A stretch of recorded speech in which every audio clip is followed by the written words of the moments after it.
Hello, good evening, and a very warm welcome to Rangers Radio.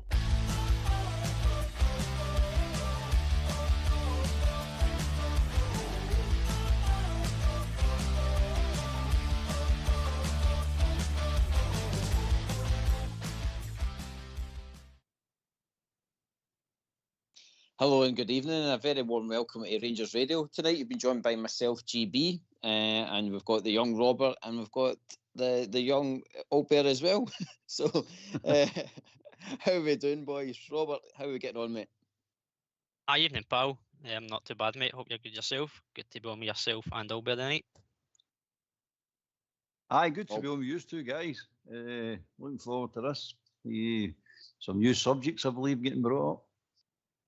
Yeah, Old Bear. I think, like I said, the boys the last few nights, and I think we've kind of talked about the Fenerbahce game a lot, and there's not much else really. I think we can digress on it.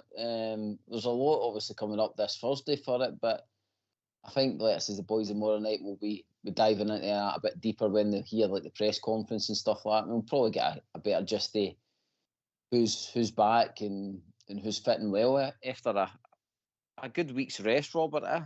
It'll be good that the team's getting this kind of period where they can, well, even the management team can get their ideas across as well.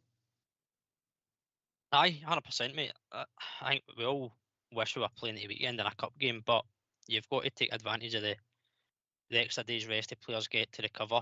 And as you said, the management team can get more time on the training park and work on ideas for Thursday night and hopefully see us through into the next round. But the recovery time, I think, is important. Obviously, we put a lot of effort into last Thursday, so let the boys recover, and then hopefully we'll see another good performance come Thursday night. Oh, Bear, we're ones that don't really enjoy a rest. We seem to do better when the games keep coming.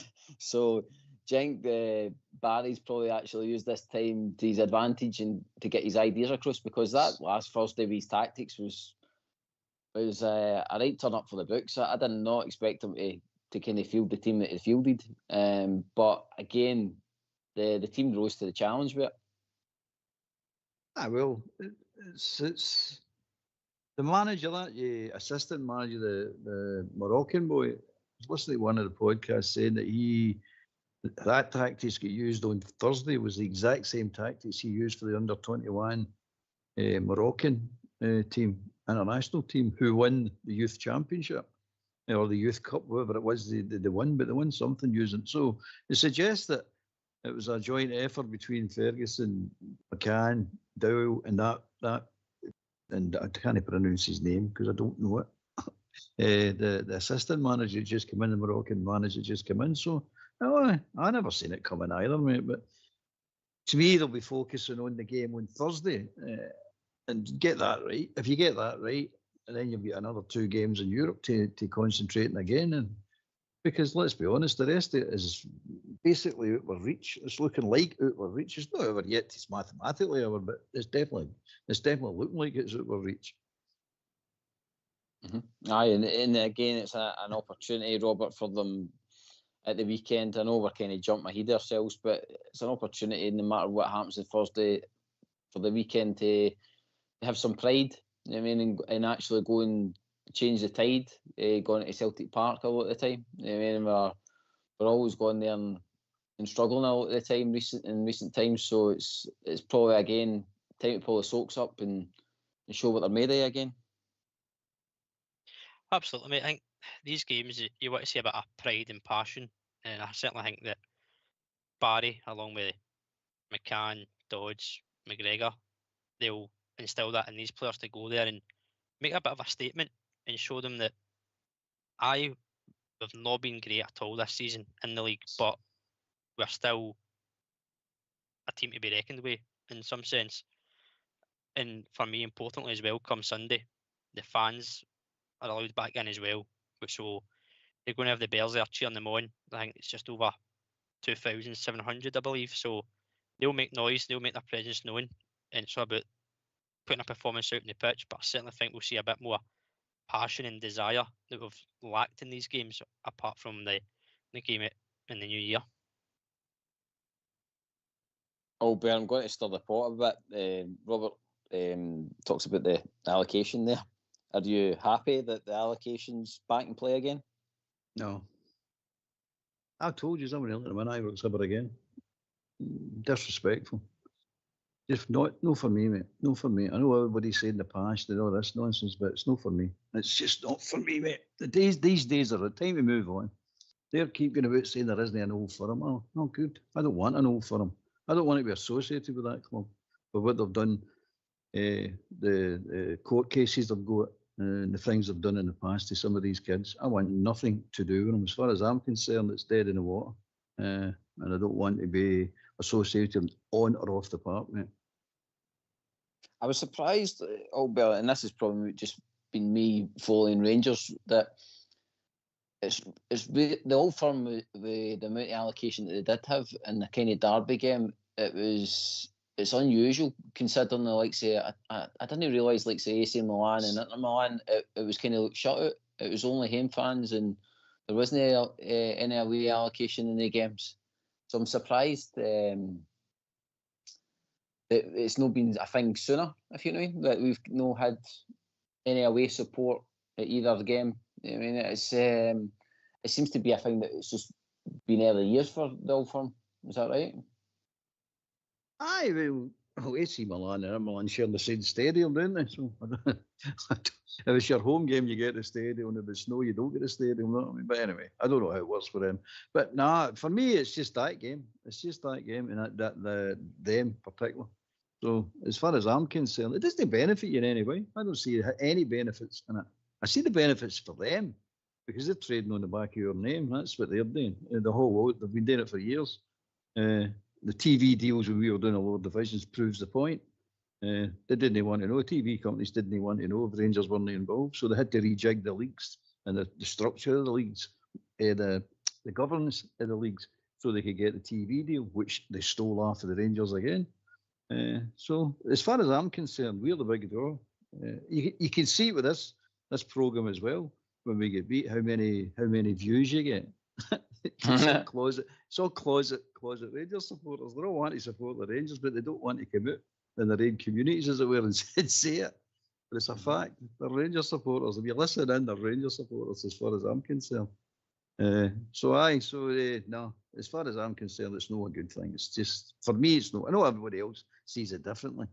The majority of people see it different, but I don't. And so one of the things I was saying as well, if you're going to do this, right, and if they're trying to go to get the Brunel Road stand back, that's what they're wanting, right?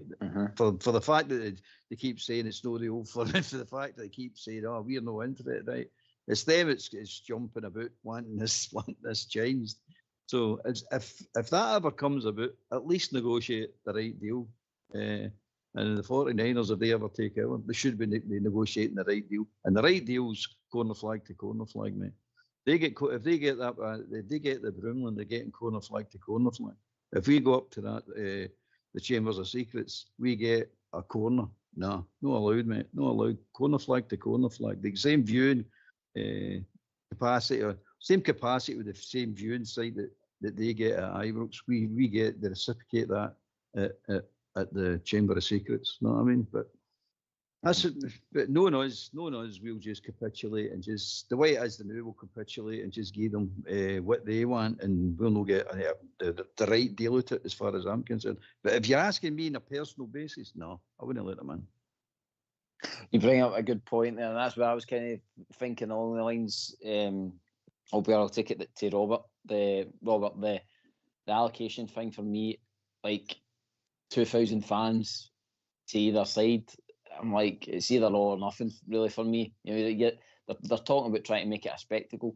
Having Rangers fans crammed in behind a barrier in a big bit of metal in front of you, isn't putting on a spectacle at all for me.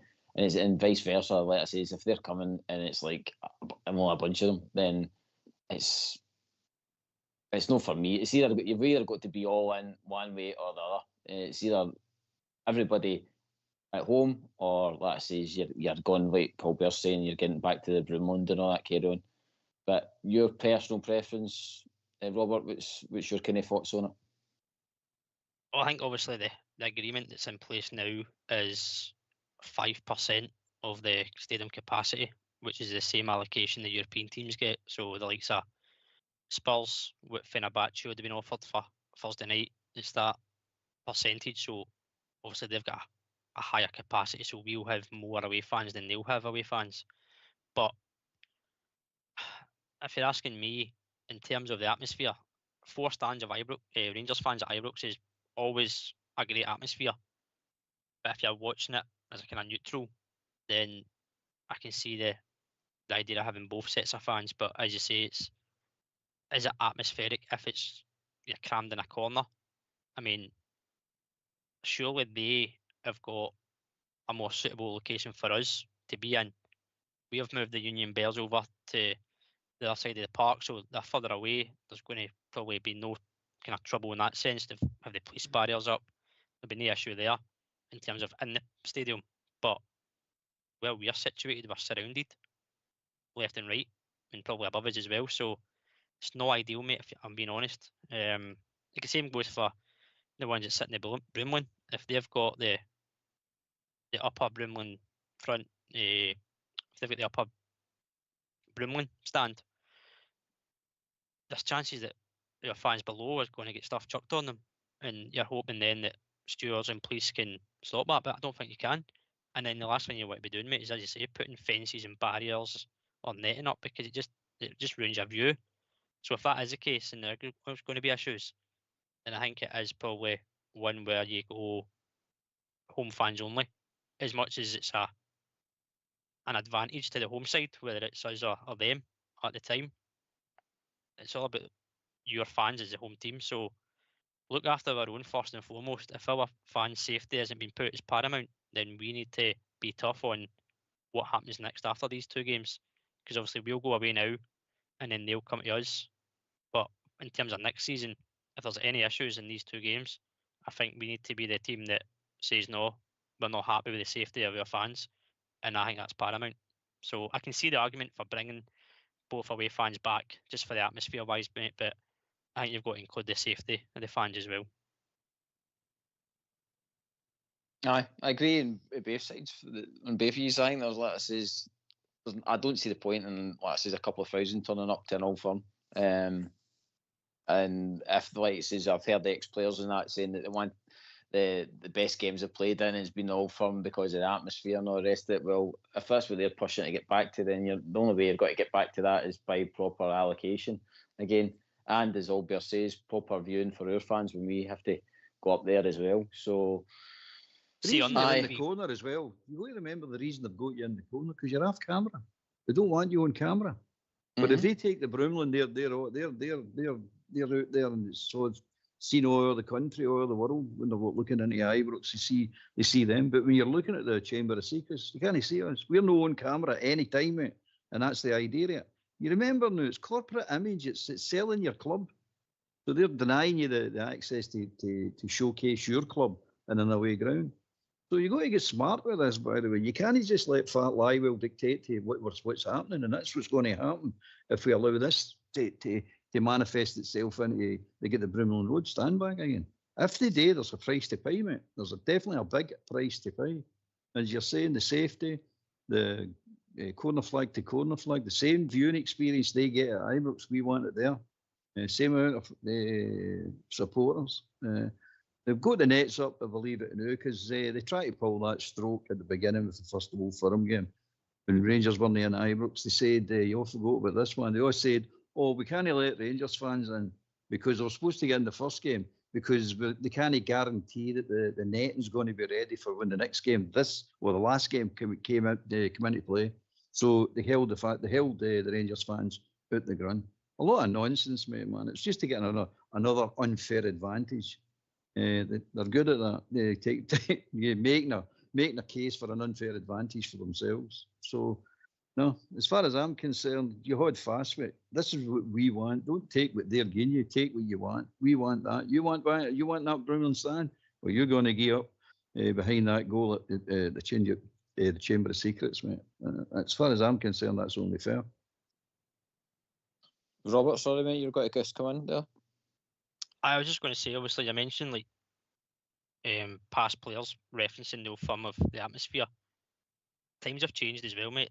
Society's changed. The way people go and support, the way they voice their opinions, the way that items can be flung these days. I know it probably a lot in the past as well, but the way the media is now, the way everything just is blown out of proportion as well, it's hard to compare an atmosphere back then to what it is or what it could be now, even if it was back to that full kind of stand that they had. So it's always hard to compare, but I think times have kind of moved on. That, as I said, atmosphere wise, I can see the side of it, but again, for me, safety is paramount because our fans shouldn't be in that wee corner being targeted. And you see all the videos after games, mate. It's an absolute nightmare. They're crammed in, as Albert says, and they're getting held.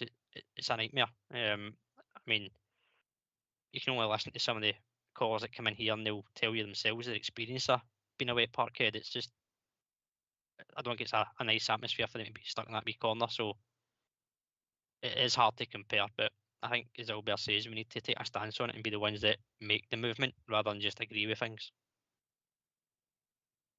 And that's led me nicely into opening the phone lines. I think maybe our new investors will have something to say about this game, because I would imagine when we're talking about spectacle and fairness and all the rest of it, these guys coming in from America will be looking for the very best.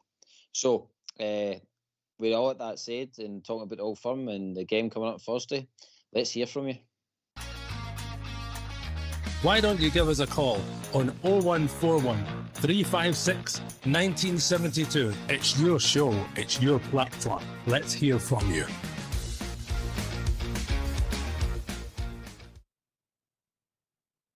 Yep, to give us a call. Like I says, all things Rangers and any subject you want to bring up, you're more than welcome to come in and make your point.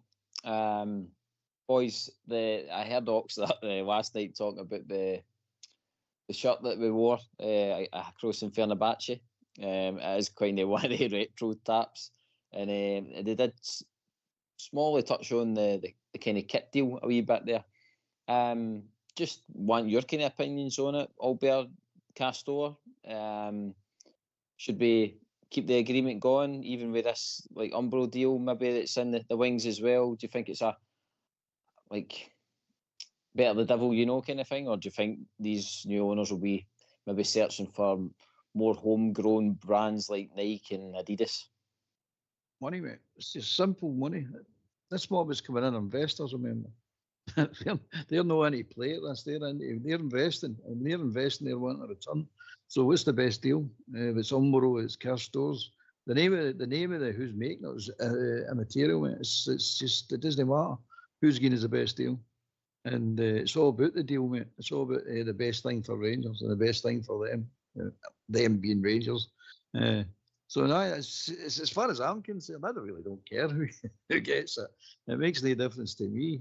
I don't wear any of it anyway because I'm too old and I'm too fat to wear any of it. So, it makes no difference to me, mate. I know it's all the younger troops. But I think they should get a better deal with what they're getting, because they pay a lot of money for this stuff, a lot of money. I'm led to believe, and a lot of the fans out there will just buy it. They'll buy practically everything. They will buy practically, but they do buy everything. They're second to none when it comes to that. So, but we're just down to sheer money, mate. How much is the club getting for the deal? Same as the telly deal. We come down to just money. Not doing it anymore. It's you got to get you got to get value for money. You got to get the right deal for yourselves. It's as simple as that, mate. Robert, that's the big thing, isn't it? As we've seen with this like financial fair play that we're kind of tied to, it's all about your profit and what you can spend and all the rest of it. But a good kit deal is profit right into the club right away. And that along with your season tickets and all the rest of it just drives up revenue. And as Albert says, we need to get a right good deal because that will help the new setup that's coming in. Aye, absolutely. Again, the businessmen will take care of that. I'm with Albert as well. Whoever's the brand, whether it be Umbro, Castor, Nike, whoever, see as long as the club's being beneficial. I mean, fans will go and buy the kits, unless you're Albert. The fans will go and buy the kits and the training gear or the kind of products, whether it is a brand that maybe you're not really happy with, but we'll spend the money because we know it's going to go back into the club. But as long as the club's been beneficial of it, that's the most important thing. I think one thing that for me Castor's done is this will be the final few weeks into a 5-year deal. Some of the kits they've done been questionable. The quality's been all right, I think. Any kind of shirts that I've bought have been absolutely fine, no kind of issues. The training gear in particular, I think, has been a real hit. But I know the kits have been sometimes questionable, so we know what we kind of get with Umbro. If that was to be the case, mate, this would obviously be our third time with that manufacturer. I think the last time we had them was 2005 to 2013, so we've been with them kind of over a longevity, and we know what we're kind of getting. But I just don't know if this is something that maybe be done before the investment's in, mate, or if the investors come in and have no kind of agreements in place so that they can thrash out deals with manufacturers, because the Americans, they obviously want to get money back, but also if you look at the 49ers, they don't have a brand themselves. The NFL team, theirs is like an in-house made. So whether that's something they go down, I'm not sure. But I just wonder if it's a deal that will be done prior to that takeover. But I think the whole thing about the money and stuff like that, and who is going to be kit deal, I think it would maybe just be good that the whole thing is just a fresh start. Even with the manager, like the speculation room, like who the next manager is going to be and stuff like that, and like the things that like Gerrard's posted up is kind of got the fans up and excited a bit about him maybe coming back. But I don't know about you, Albert. You can give your opinion on this, but do you think it's just better that everything's just a fresh start, like new director of football, new kit deal, new investment into the club, new manager, new backroom team, the lot? Well, start with the deals. So on any, there will be if they are who we think they are, business wise, 49. There'll be no deals. Any deals up for renewal will be suspended till this deal is finished. There's no sense in finalising deals and getting extensions to deals, and I think that'll be part of the negotiations when they're taking over, saying, look, any deals you need to put on hold. You need to know your supplier or your partners that this is the case, because they'll go in and negotiate your own deal. What you're not wanting to do is to get in there and get lumbered with a 5-year Castor deal, and they walk in and say, well, that's not the deal we would have signed. That's held us back for 5 years on the kit side of things. So they'll suspend all deals. All deals will be on hold. It's up for renewal. The ones that are there, obviously you've got to honour the contracts to their end. So, but no. So as for the manager, we know it's been says that Ferguson's only there for the remainder of the season.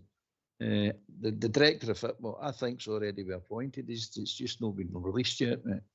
And I've got, again, talking to Southside, I think it's going to be an American. I heard Rayner's name getting mentioned, which he's American, or Bocanera, is it? He was doing it as well, I believe. So it might be somebody like that coming in, an American, to oversee an American company's interests. No, I mean, it might be that, it might not be. A new start's a new start. It's one of the ones, we're halfway through a rebuild. So they've probably looked at that and understood where we are with this rebuild, and understood for the last manager what's required to get the team and get the club up and running in the transfer market and winning things.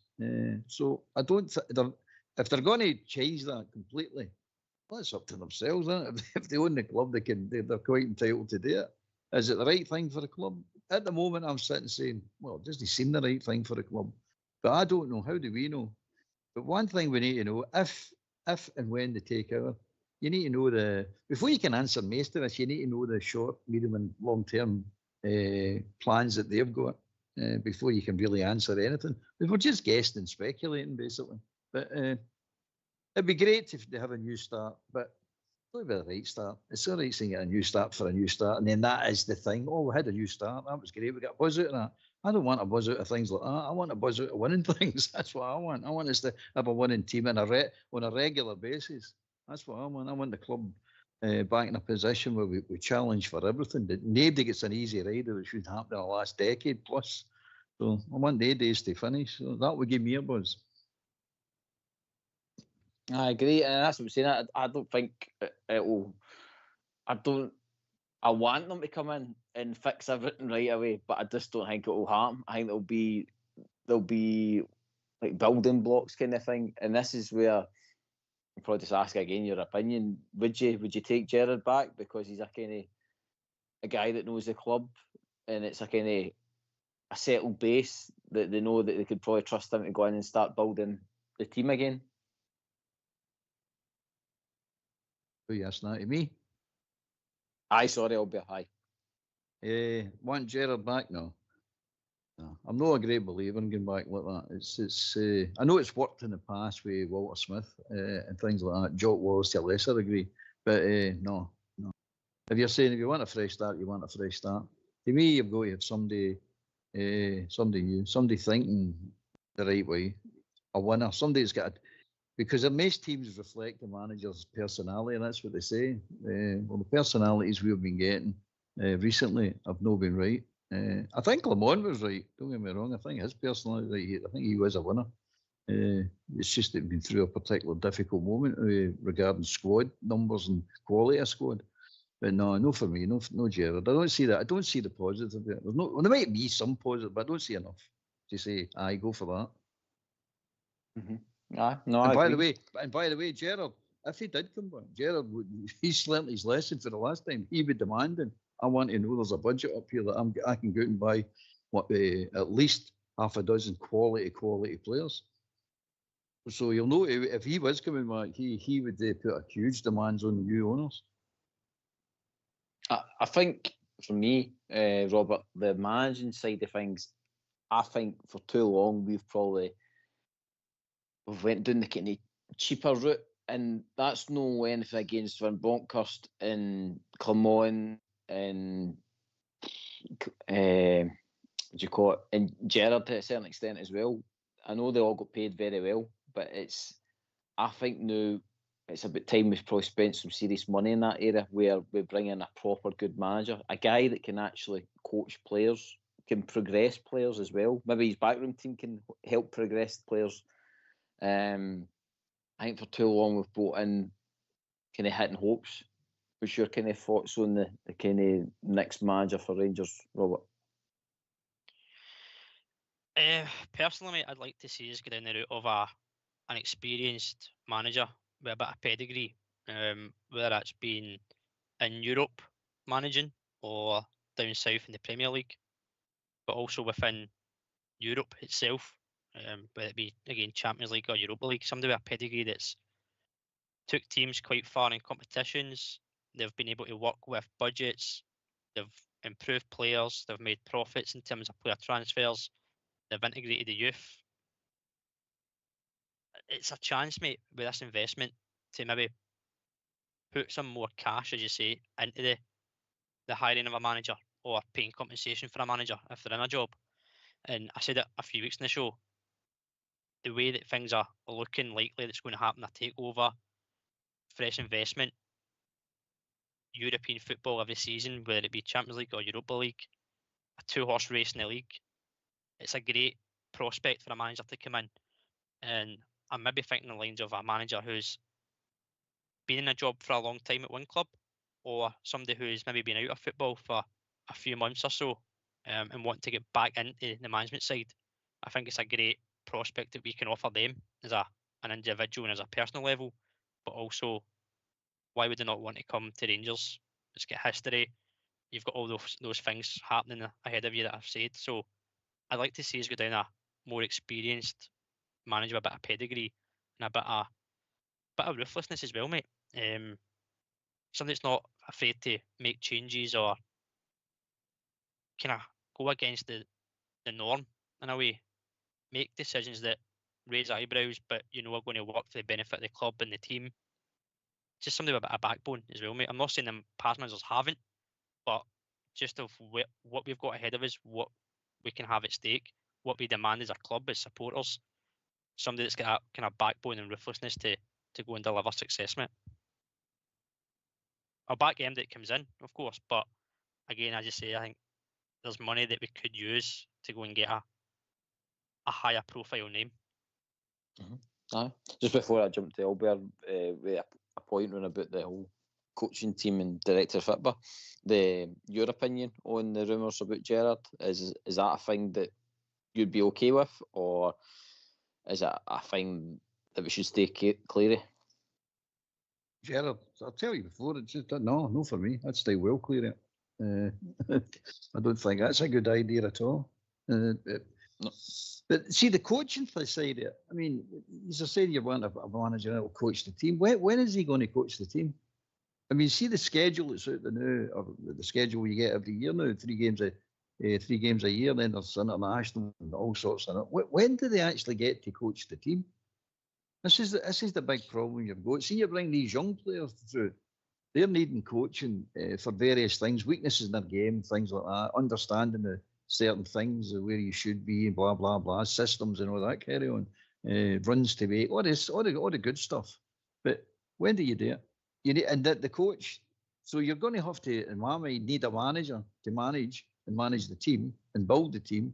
And then you need a coach to coach the young boys that are part of the first team we're talking about, no a B team coach or anything like that.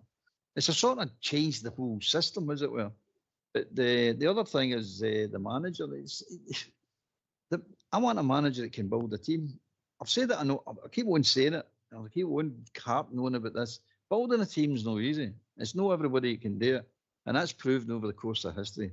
It's in my lifetime, I've said, I've only known about 4 or 5 managers that can actually build a good team. Now, what you've got down in England is a scattergun approach with cash. They just keep buying hundreds and hundreds and hundreds of players and hope they can work a team out. Manchester United shows you what can happen, a total failing, just throwing cash at it and buying the wrong players. Because the people that are buying the players and the manager that come in don't know how to build a team. There might be good managers when they come into a team that's already established and they're adding 1 or 2 players, but to build it for the scratch, and this is what we keep trying to do every year, build it for scratch is no easy.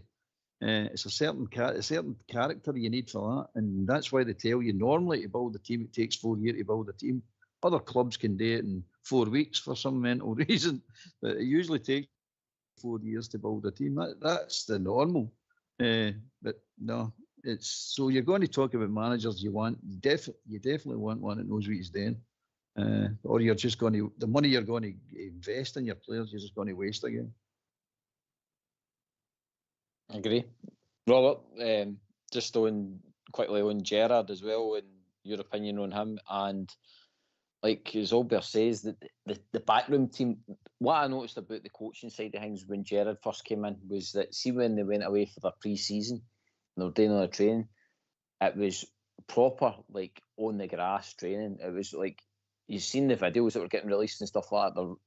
He was getting them right fit, and then it was like they were doing defensive, and then they were doing the press and their training and all that as well. So that's where the coaching comes in. And like Albert's saying, you need a guy there that is obviously going to be the head. He's going to be the most important guy that's going to, like I say, drive the players. But then you're going to have a good guy, a right good coach. And that's where the blend worked well with Gerrard and Beale to a certain extent, because everybody did say that Beale was behind all the kind of tactic side of things, but just maybe didn't have the man management, as we've seen when he become our manager.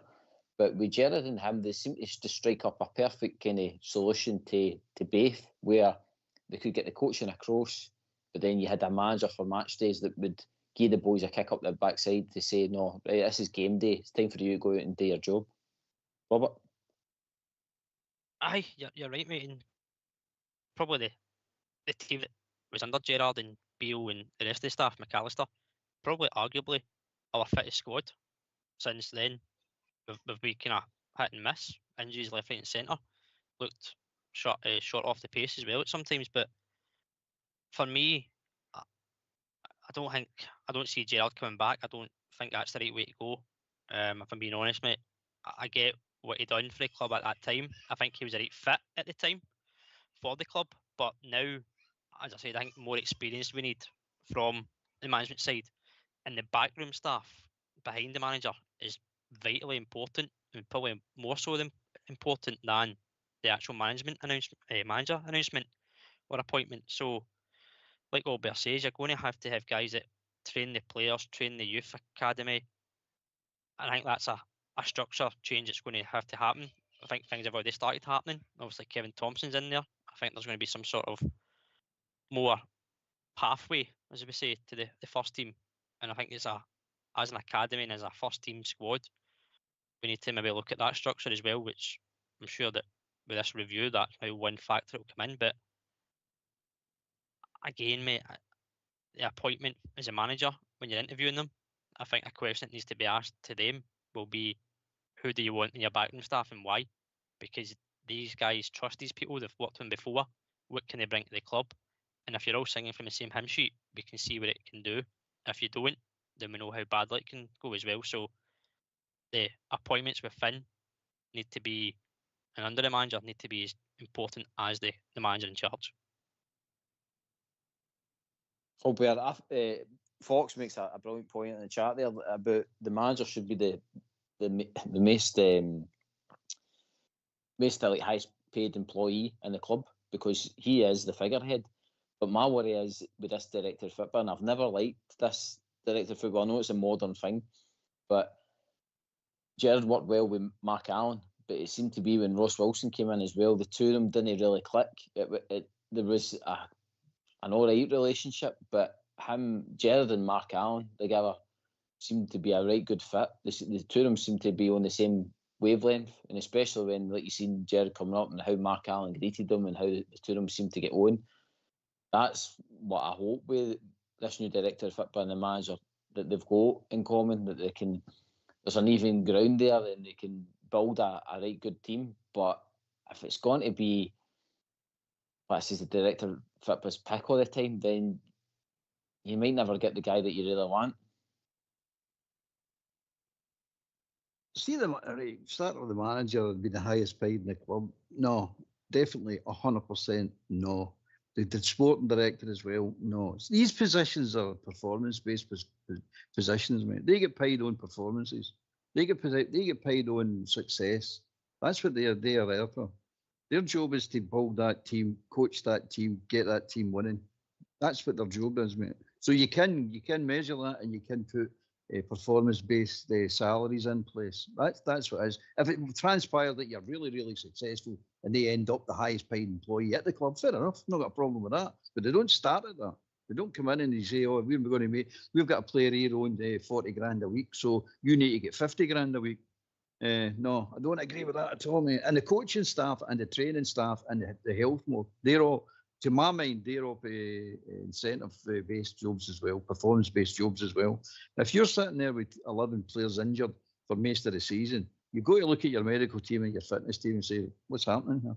Are these 11 players out for all that time? Now, if you've looked at the last 1 to 2 months, we've basically played. We are weakened and a really weakened central defence. That's what's cost us this season. That and our goalkeeper throwing the ball in the net. That's what's really cost us this season. So if you're looking at that, so for this season, if you were talking performance-based salary, they would go in the minimum, absolute minimum. They'd be sitting praying that they get to at least the quarter-finals, semi-finals, if not final, the FA Cup, mate, to make their money up. And that's the way it's got to be, mate. You can't just keep throwing big, huge checks at these people and they're doing nothing for the club, nothing for the supporters either. You're saying, come on, let's see what you're doing. What is it? What's your job? I mean, I watched the other night there on Sky, behind the scenes carry on with the medic. I don't know, it was a medic. It was a performance people at Ipswich. I've never seen so much garbage in all my life. Idiots running about with their laptop computers. You're sitting going, what are you doing? Oh, I'm just analysing that. Telling goalkeepers where they should stand and crap like this. You're going, I'm going to, what's the goalkeeper doing there if he doesn't know where to stand up for a shot? It's nuts, mate. But these people are getting paid for this. So as far as I'm concerned, these are all performance-based jobs, and the salary should be tied into that. That's what I think anyway. But no, I'm not agreeing with the manager, the highest paid person in the club. No, not for me. And the director of the football relationship, manager relationship, and all that, do you think that is key for a successful first team? If they're all working as a team, of course, it's key. But it's important as bringing players into the club. It's only important if the two of them know what they're doing, as I said before. I mean, if we could do that, in which I looked at Ipswich, I think it's a DEI carry on. Dunces, Egypts, and idiots getting jobs. No, I mean it's nuts, mate. It's you've got to do this right. You've just got to get it right, mate. Instead of just getting all these people jobs and they can't do the job. And I think that's what's happened at Rangers. I think there's a lot of dunces, Egypts, and idiots in there. And you're sitting, and we're now going to suffer the consequences with this, mate. And you're sitting going, this is no right. This is just simply no right. A club like Rangers shouldn't be sitting in the position. Everybody takes injuries, that's fine. But it's how fast you get these players back playing and how many games they miss in a season. This is what you've got to look at. But so the director of football, it's preferably the two of them go on really well and they sing off the same hymn sheet, preferably, mate. But is it important? Really important? No, the two of them know what they're doing. It's not that important. They like each other, even as long as they know what they're doing. No, you're right. And I think, Robert, it's got to be that we get the director of football definitely in first, which is likely, which is what they've actually said, that they're looking to appoint him pretty quickly. And I think then once he's appointed, I think it would be silly to think that there's no got targets in mind of who is going to be the next manager. Don't get me wrong, by the way, we might be talking a wee bit out of turn with the whole Barry Ferguson and backroom team. They might rip it up and go win the Europa League, and then they'd become front runners. But again, we go back to what we were starting talking about. I just think a fresh start could be good for Rangers. Somebody with fresh ideas, and somebody that's maybe been sitting for afar watching our league and trying to get an understanding of it, that it's pace, power, and goals that's going to win you this league. Your decent defence as well, yes, but like I says, as we've seen, if you can blow away a team in the first half, then 9 times out of 10 they don't really go back into it in the second half. Robert, your thoughts, mate? Well, goals win your games, mate. So if we're more prolific in the final third, you don't really need to worry about defence. And unfortunately for us, it's been the other way about this season, as all be alluded to. But you're right with the kind of director of football. Obviously, I think that will be the first appointment we see. Again, probably post-season ending, that'll happen. I don't think it'll be prior to the campaign closing. From there, everything kind of just snowballs onto the next one of the takeover, the manager, and then you get into transfer. So the club from top to bottom, mate, it's a chain for me. And if you've got one broken chain, or link in the chain rather, then it doesn't work, as Albert says. So they've got to work well with each other, understand what their ideas are. I mean, they'll differ completely at times. But mate, there's no right or wrong until you get a player in the door, if it's a transfer, and you see how it goes. I mean, I think Clement and Niels Koopman, who's in just now, they had a relationship prior to coming to the club. Some players you could say, yeah, okay, not bad. Other players you go, maybe a wee bit questionable, jury's still out. But just because they've got a good relationship doesn't mean that they're going to bring in the right players. The players have got to fit the club. The club's got to fit the player. So it all kind of works in harmony, mate. And as the old saying goes, you sing from the same hymn sheet, then it looks good on the park. There's a better atmosphere about the club. There's no more disjointment between fans and club and board level, etc. At the end of the day, as long as it brings success, mate, we'll be happy. If it doesn't, then we know how it goes. But it's all these what ifs just now and what maybe happens. I think, as you're saying, director of football comes in and we go from there. Everything's going to be kind of positive, obviously, the takeover. It's just about making sure the appointments are right. You said earlier on about coming in and fixing everything right away. I think it'll be a steady process. I know as fans will demand success right away, but as Albert says, this will be a bit of a rebuild yet again to start afresh. And if it takes time, we've got to be patient.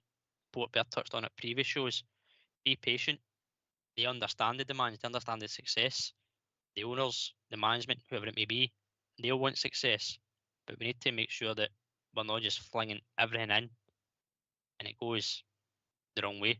We need to make sure that it's the right appointments in all departments, and then we'll see the success hopefully rolling back into the club.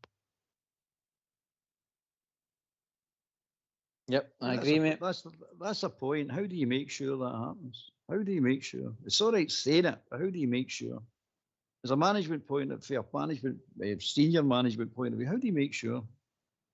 And it's got to be performance related, mate. It's got to be results on the part. That's it. It's got to be, and you can't wait for season after season. It's got to be done in smaller chunks, mate. So you're doing smaller goals at a time, and you're just working through them to get to the end of the season. The way we're doing it now, we're doing it for season to season. So, all right, this season off, we'll wait for next season. We'll wrote this season off. Something that GB, you said it right at the beginning. Say we're not going to win in this season. So we're doing this. You can't do it like that. You can't write a whole season off. You go to say, right, first 5 games, first 10 games, whatever way you want to break the chunks up. There's going to be smaller chunks, and you've got to judge all your departments on these smaller chunks, saying, right, we'll get 5 games. We want everybody available for these 5 games, and we want to win these 5 games. And then you review it after the 5 games and say, where do we sit? Right, we need to do a wee check here, a wee check there. Maybe you have to sack somebody or get somebody out the door because it's not quite working. You can't just go season. It doesn't work that way. It'll never work that way. You'll just end up in the same mess we're in at the moment. Changing managers, doing this, doing that. Oh, another rebuild. Oh, let's try it all out again. It's steady progress we're looking for, mate. It's stuff that we go in. Another one about I like the 2 years romantic way of looking at football, saying I will just blast teams off the park. That's great, mate. But you've got to remember, there's an old cliche goes about with that, and you've heard that 1,000 times probably, is forwards and goals. They'll win you games, there's no doubt about that. But defences win your leagues, mate. You've got to have a solid defence to allow your flair players, if they only have to score 1 goal, they win the game. But if we're leaking goals away, we're getting, your forwards are negative 2, 3, 4. So it's like saying, oh, we've got 100 goals against us this season. Oh, so you'll need to score 200 goals to win the league. It doesn't work that way, mate. You're going into defence. Defence first. It's the way we sorted out, solidified. Then you get your midfield. Then you get your forwards. And that's if you've got a strict budget to work with, mate. If you could redo the whole lot and get them all sorted at one time, great. But that'll not work either. It very rarely works. You've got to build that as well. But I dare say this mob are coming in on nobody's fools. You know what I mean? They'll know the score of it. Well, they're businessmen, they're investors, as I keep saying, so they'll build the business side of it. They'll provide the money there. We'll provide the money. Let's not kid ourselves. They're not providing any money. We'll provide the money, but it'll be spent wisely. They'll be saying you need to spend this wisely because they're wanting a return, and they're not wanting to sit there and watch Rangers go defeat season after season after season, which we've been doing. It's no acceptable, mate. Anyway, a wee rant there. Sorry. No, not at all, Albert. No, you're right. And actually, I'll come back to some of the points you made there. Right, it's nearly getting up to that time of the tune, so like I says, it'd be good to hear from you. There's a lot of subjects we're covering tonight. Like I says, we've been talking about the Old Firm allocation, game coming up on Thursday. And like I says, we've been talking about this, like I says, this excitement around about the investment. So let's hear from you. Why don't you give us a call on 0141 356 1972? It's your show, it's your platform. Let's hear from you.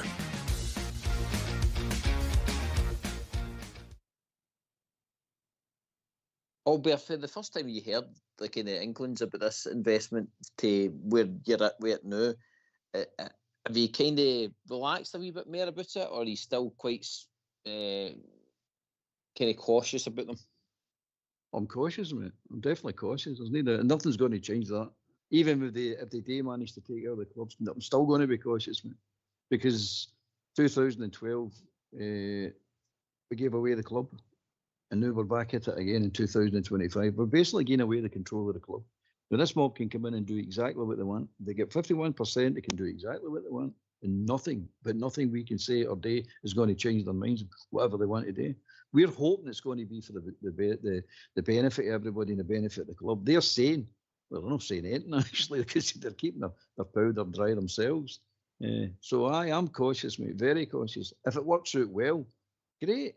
But you've still got the scenario later on when they don't want to invest anymore or they want out, who they selling the club to. There's no guarantee. I mean, this is why all these directors have got the shares, and we had the 1872 Brigade wanting to take Dave King's shares so that the supporters have got a control of the club, and no one person will have any control of the club. It's going to be, especially what it was supposed to be, that nobody can do the things that White was doing. Nobody can do that anywhere, or Murray was doing. Nobody can do that anywhere. But what actually happened was every decision's by committee, and that's how we get into a pickle, because what my understanding is they couldn't agree the colour of crap. They were all arguing and fighting with each other, and you go, well, it's all right try to run a club like that, but if your nobody can come to an agreement with certain things, and it was more the football side as well. You're saying, well, you are the businessmen, you put the investment in, you should stay away from the football side and let the football people deal with the football side. Again, it's result-based, performance-based jobs. But it didn't seem to be that way. It just seemed to be everybody in their dug wanted to do the football side of it. Oh, I've put my money and I want to say who the managers and who players we buy and all this nonsense. So, and then when somebody would say, I suggested that a personalities get involved, they didn't like him, so I'm not voting for you. No. Say, well, that's not helping the club in the slightest. It's hurting the club. But you're still going to admire them for putting their money in and saving the club. But I've got my concerns, mate. I'm not going to get overexcited, and I'm not going to be totally doom and gloom about it. There's something need to happen with Rangers. We had to do something. There was no doubt about that, because the way it was going, we're just going round in circles, and we're going to end up going down a spiral. So something had to be done, and let's hope this is the right thing. That's all I'll say. Let's hope this is the right thing. Robert, do you think that was the thing about this deal with the 49ers? Do you think they maybe, I don't know, when they were been talking to Dave King about the club and how the boardroom has been, that they've probably said to him, well, we're not really going to get involved unless we've got control of it, because they've probably seen the kind of infighting that's been maybe going on with voting and how things should be progressing and stuff like that. I think even at times we were hearing murmuring say folk were wanting Clermont sacked a lot earlier than what was happening, and like I says, folk were just having to hang off, and like you can't have that. Like Zolber says, it ends up, like I says, a total mess. You can't agree on anything. But I do like Holbert's point.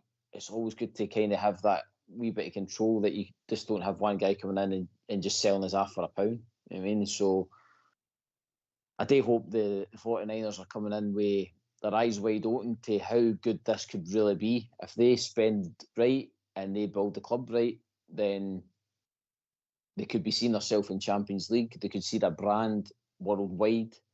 And like I say, they'll make their money back tenfold. Robert?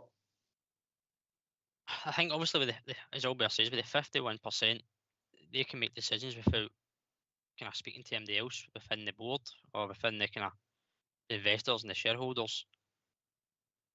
On one side of the argument, that could pose a bit of stability, because if it's only them making decisions, as long as it's the best interest of the club, then great, brilliant. That's what we want. We don't want it being messy where you can't make a decision and you've got all these people around a table arguing amongst themselves, and there isn't stability, which we've not had for a good number of years. So on one hand, it's a good thing that decisions can be made by obviously the majority holder. But again, I can understand Albert's kind of worries and maybe a bit sceptical about it, that are they going to make the decisions for the club? I think only time will tell on that one, mate, with the actions they do. I mean, they are staying tight-lipped just now, so they've not come out and said publicly or openly about what their plans are, what their ambitions are, because it's not finalised yet. I think it'd be wrong of them to do that if they did. So for me, time will tell, and their actions will prove if it's been the best thing for the club. Albert's right, we needed something to change. It's been stale for too long, it's been messy for too long, and I just think that the word stability is maybe something that these guys are going to come and offer us, as long as I said it's the best interest of the club.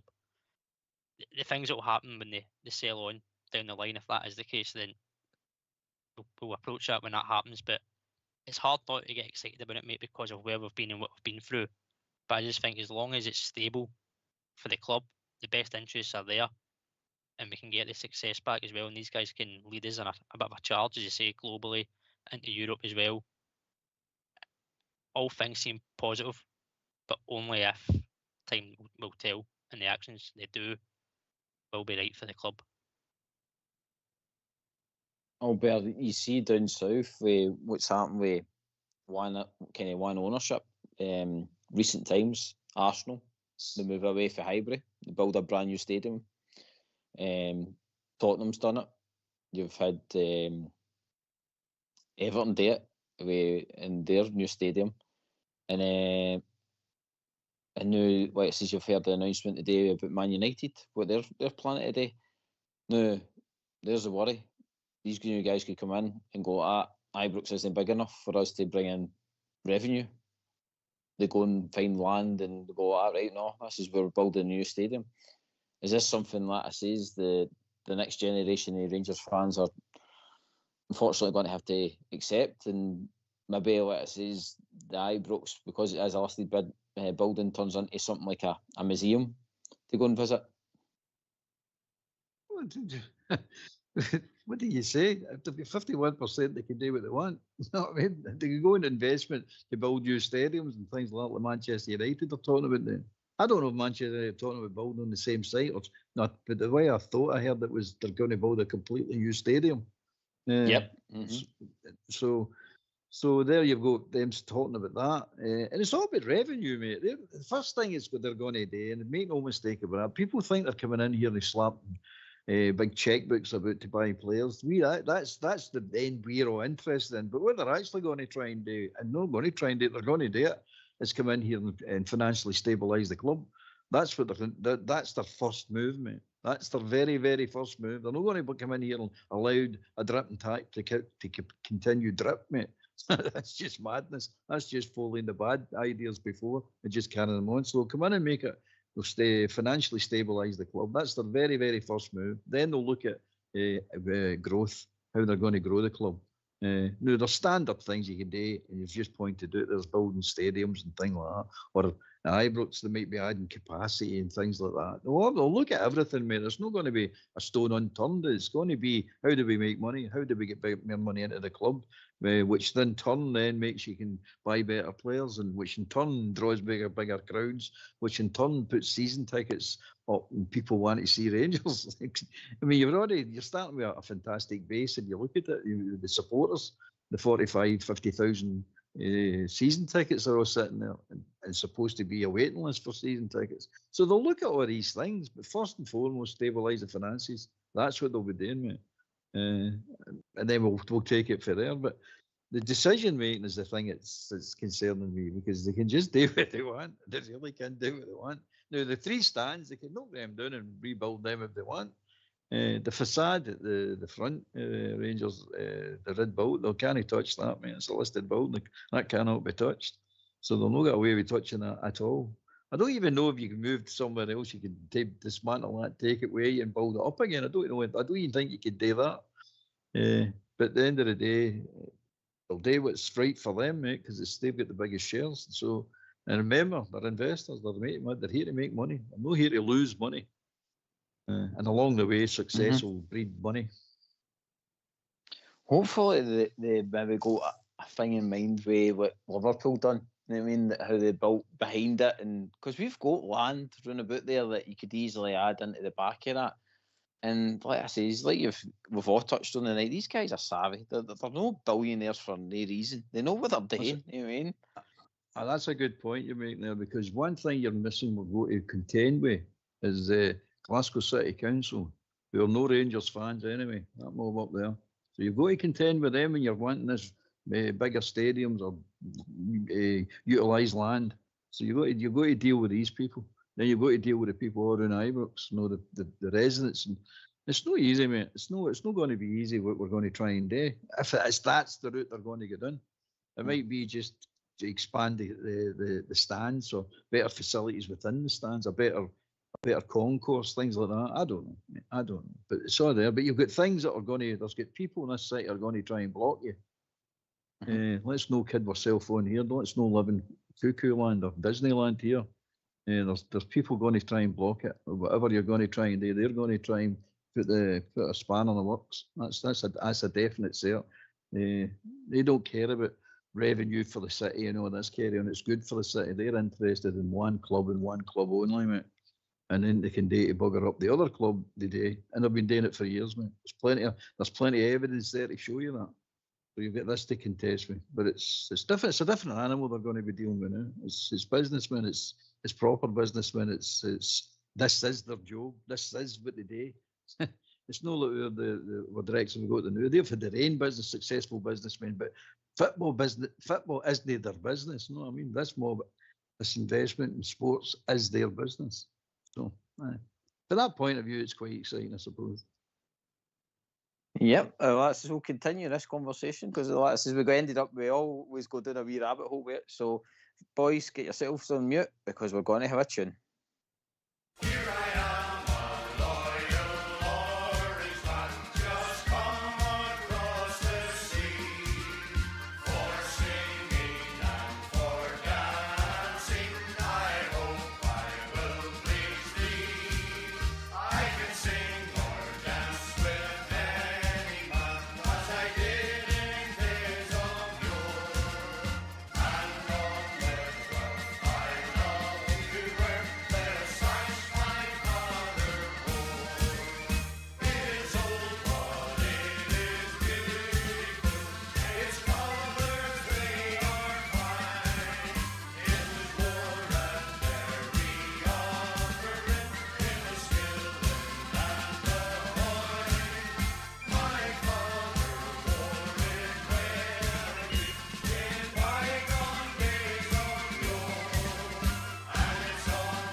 Why don't you give us a call on 0141 356 1972? It's your show, it's your platform. Let's hear from you.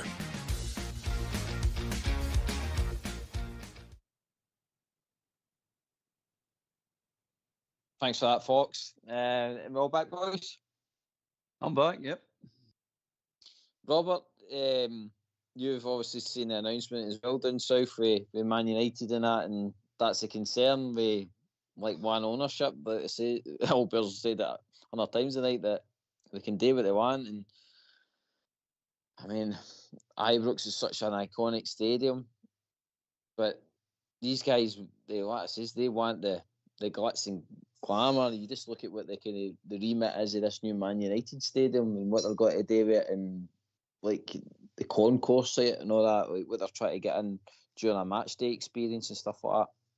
I really hope that they try and, if they are ever going to go down that route, I don't think, as Albert says, that they'll be looking anything near that. I think that'll maybe be well down the line once they're settled in Rangers and stuff like that, and we're actually seeing a proper winning team on the park. But in time, like it says, these guys will be wanting to bring in more revenue, and a way to do that is by either expanding your stadium or knocking it down and going elsewhere.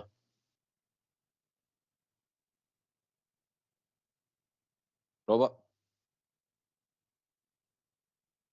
Sorry, mate, I lost you for a second there. Just repeat that, pal. I'm just saying about the whole thing about... That was a long question. Repeat that, please. The whole thing. Basically, I'll summarise it for you. He's saying there's a possibility of opening the stadium down and moving it somewhere else. That's a bit people pick up on. Mm-hmm. Go with that, Robert. Right, okay. Short answer. No, I think the site is fine where it is, mate. There's things, as you said, we can do. Obviously, we've got the council debacle, but there's land around us we could expand. You could fill in the corners. I don't know how much you can do. Obviously, with the main stand being the listed building, I don't know how much that you can go to even touch at all. When I say touch, I mean like, can you join them together, or does there need to be a gap? Could you put a third tier on the other three stands? Possibly, but again, that's growth that I think these owners will look at. I mean, you've got a 15,000+ waiting list for season tickets. If they can get more supporters on the ground, that is money for them as well, money for the club. It gets more fans in. So I think certainly capacity is something they would maybe look at, and I hope they look at it, because a bigger Ibrox would be a bigger atmosphere, especially in the European nights. But moving site, don't see it, mate. No, the listed building thing is always going to be the hurdle, but it depends, like, if they sell that, and it's like it says, I've seen listed buildings get turned into flats. You know, I mean, it's a ruthless game out there. If there's money to be made, and like it says, they can buy land for cheap and then build a 70,000 seater stadium on it, then it's a way to make money. It's a way to grow it. Bear in mind, GB, it's the facade that's listed. It's not the building, it's the facade that's listed. So look at, they've already built a club deck on top of it. Mm-hmm. You know what I mean? So it's the red stone. It's listed. I don't know how deep it goes in, because they've already refurbished inside it as well. Like the dress, well, not the dress room, but the corridors and all around about. They've already put stuff in there and refurbished all that. So there's the facade is not a great problem if you're going to expand the stadium itself. There's ways to do that, I suppose. I mean, you could build a skeleton around the other stands and increase the size of the other stands. In fact, I was went to Southside. We were standing looking at it the other week. I think it was the Motherwell game, and I'm saying you need to see the ends of them where the club deck stairs are. So you need to take them away. They need to come away, and you need to build right round that into the Copeland and the Broomland, and then put the stairways for that up through the Copeland, up through the Bloom, into the club deck. It says you need to take that away. That's just all wasted space there with that stupid big staircase sitting there. That doesn't even have to be there, that big staircase. So there's stuff there. I mean, you'll probably, I don't know, maybe you'll make 5,000 out of that, just doing that alone. But again, it's money. But you can build a skeleton around a stand and increase the size of the stand without any interruption of the games. You know what I mean? It's a big steel structure all around about it, and then you move the seats in gradually at a time. There's ways to do it, mate. There's definitely ways to do it. But again, I remember once that they were core testing to see the underground could support the stand that we've got at the moment. And they also done it for the, what do you call it, the top tier. So I don't know if we'll get any more capacity to build any bigger at the present site. You know what I mean? It might not be feasible. Without it costing big money, but hopefully, let's say, Robert, with the new guys coming in, let's say we've got money there. Well, we've got people that could hopefully protect the club if, let's say, there's an expenditure to be made on that kind of thing with expanding the stadium initially, and then let's say, you know, we've done it in smaller ways with soft loans and all the rest of it to the club. So I think if they want to do it, they'll do it, Robert. Aye, with 51%, mate. If they want to, they will. There's no beating about that. That's a decision that they'll make. But they don't have to kind of consolidate anyone else. They can make that decision. But we're talking about obviously building. I mean, could we lower the pitch and get seats in that way? Is that an option? If we go with your stance, GB, if you are to knock it down and move elsewhere, where do we play meantime? I don't think we'd be happy trying to lease Hampden again for a year and a half. Off the top of my head, don't know how long it would take to build a stadium, but I don't think we're going to get Hampden again. I don't think that's a thing the fans would want either. So there's logistics as well as the practical side of it. Back up to Queen's Park. Glasgow Green, back up to Glasgow Green.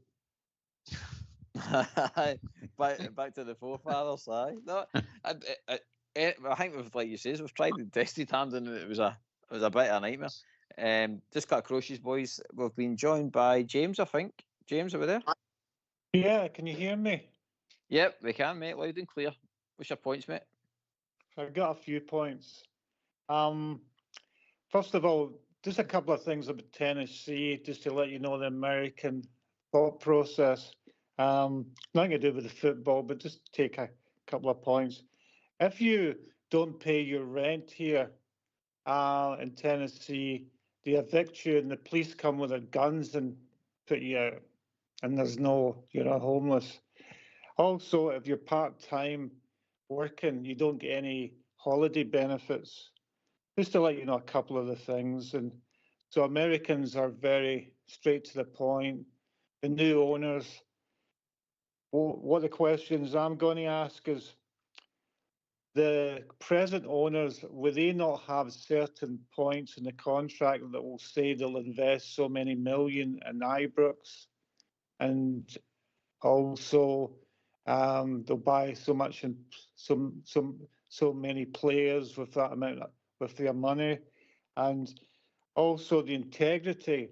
Man United owner comes out and says they're running out of money. For years and years and years, these owners of Rangers should have told the supporters, look, we don't have the money.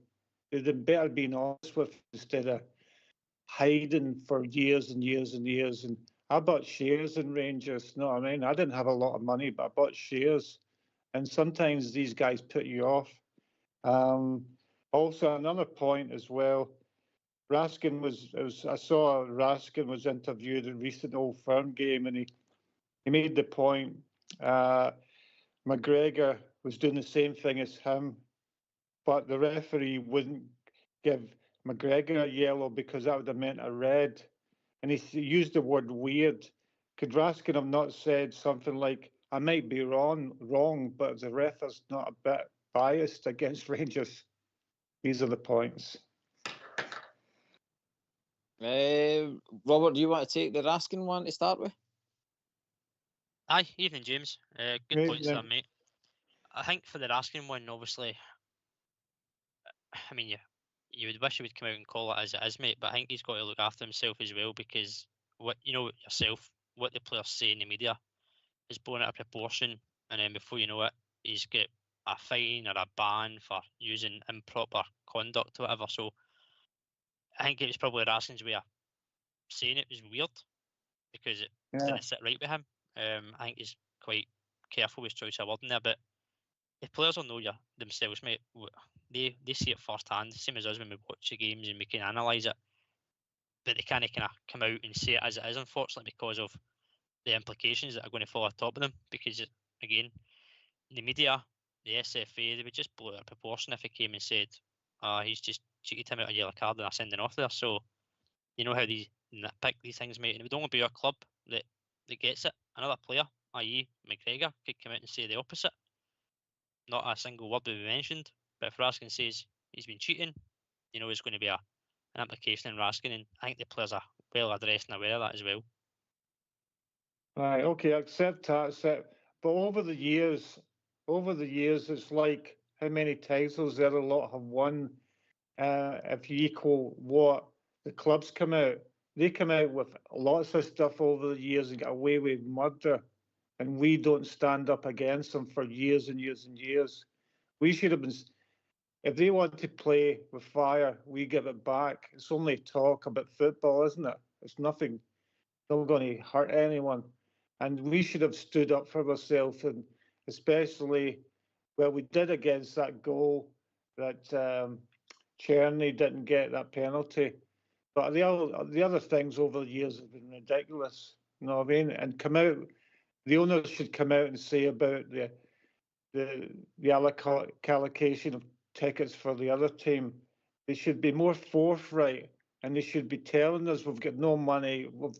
Just like the Man United, we've got no money to buy players. We're really broke, etc. And people will respect them because there are too many things hidden. Plus, the Man United guys said, Edwards, I think, is it Sir Jim somebody? He said we bought players that weren't worth Radcliffe. We bought players that weren't worth it. That's been our biggest problem, is buying players that's not worth it. And there have been so many people that didn't do a job for years there, and that's why we're in such a bad mess. And also, if you work for an employer, You do it all the time. No, when a European game goes on and then you go back and play that type of football is ridiculous, by the way. They've got lots of things wrong there, and they need to sort it out because the supporters can't put money in all the time to save them. James, you're across there, mate. Like, how do you feel about these new potential investors coming in? Do you think the fan experience? Do you think they will look to grow Rangers, or do you think it's just in there to make a quick buck? I don't know. That's what I'm saying. That the owners, the present owners, should make sure that they're not doing that. What's the deal? What are they paying for Rangers? Is it worth the money, or is it just to get the shares sold? You know what I mean? Is it worth the money? Much are they paying for Rangers for 51%? Is this the shares? Are they going to buy half of Ibrox? I don't know. That's a question you will only find that out when they actually take over, unless we find out the actual deal, because that's a problem. It's transparency. The board have never been transparent with the supporters. They never come out and say what is the problems, where I will say what problems I've got. I'm not hiding anything in my life. But these guys never come out and say, well, we don't have the money. We don't have the money to buy a player, etc. I don't know. The guys could be good. The guys could be bad. Like I'm saying, sometimes the American owners are ruthless. They're ruthless. They'll be wanting, as Albert said, they'll be wanting an investment in their money. And the prices might go up, etc. But the supporters will like it if they're winning. They're winning, but they've got to come in and stand up against Celtic, the media. You know what I mean? If they do the same thing, well, they'll get away with murder for years. As for new foreign referees, they do in Turkey. They brought in foreign referees. We could say, well, we want foreign referees to referee the Old Firm games. Anyway, I don't know regarding that question. Oh, but they know how to run. They know how to run a team, because I brought out the thing of Edmiston House. Seafood had put the same money into Ibrox and made the food courts great. When you go into like the Nashville Stadium, the food courts are right round the stadium. You can buy shirts. You can buy all different foods. Like I said, Edmonton House was just a small little food court, a cafe. Do you know what I mean? They should have done something like that, but they didn't do it. They know how to run the game. They know how to razzmatazz. They have supporters that walk from outside the stadium right into the stadium, right around the stadium. They walk with their bands. And you hear music all the time, the drums going, because a lot of Hispanics support Nashville. So they will do a much better job of running that. They're good at that. Aye. James, you said in Tennessee, if you don't pay your rent, they come round with guns. If you don't buy a round in Glasgow, they'll come round with guns. Well, they'll get 50. They'll get 15 years old there. Even I've got a gun about 10 feet away from me. I see the board no telling us we've no money. They've been telling us all along we've no money, James. They've been saying we can't afford the players. You need to sell to buy. They've been saying it for long enough. They've also covered the shortfalls as well when we come to the end of the year. So I think they've been pretty clear on it. But hence why they're running saying that sell the club. They've took it as far as they can take it. So they're looking for somebody to take us on to the next level. So that's what we're all hoping for anyway. That's what we all see. But we're not under. Well, I'm not under any illusion. I don't think the two guys, Robert or GB, are under any illusions as well. We know they're investors. We know they're out to make money. They're not in it for the good of their health. They're in for let's hope long-term investment and growing the club. Let's see the way they'll go with that to grow the club. As for the Raskin can't say anything like that, James. He can't. Same weird. I thought when he said it's a weird decision. I thought he was going to get suspended for that. Just saying that alone, rather than just say, well, he's at the Buster Keaton, this referee. You know what I mean? He's which we all know they are. The referee Rangers to a different standard. We all know that. So he's got to watch yourself. You've got to watch yourself, because saying that one wee silly comment, meaning it as well, saying it, and you're going to get a 2, 3, 4 game ban. It's not worth it, mate. It's just not worth it. Yeah, but should the club not come out a lot more? Do you agree with what I'm saying? The club's been pretty soft against what they do. See, there's one thing you need to understand with referees, and you can't bring them into disrepute. You can't question their integrity, because if we start, which I question integrity all the time, mate. But if the clubs start to question their integrity, then you've not got a game. You've simply not got a game. It's fair. But I've said this before. Scottish football was close to collapse, by the way, because what these referees and linesmen and the officials are doing in the SFA are doing. It's wrong what they're doing. They're not pulling this up. If you watch it, it's been proved beyond any shadow of doubt that they get refereed to a different standard to every other club, especially us, every other club in Scotland. It's a fact, mate. You just look at the fair play stuff, the amount of bookings they don't get, the amount of saying. When's the last time a Celtic player gets sent off, for example? I can't even remember. And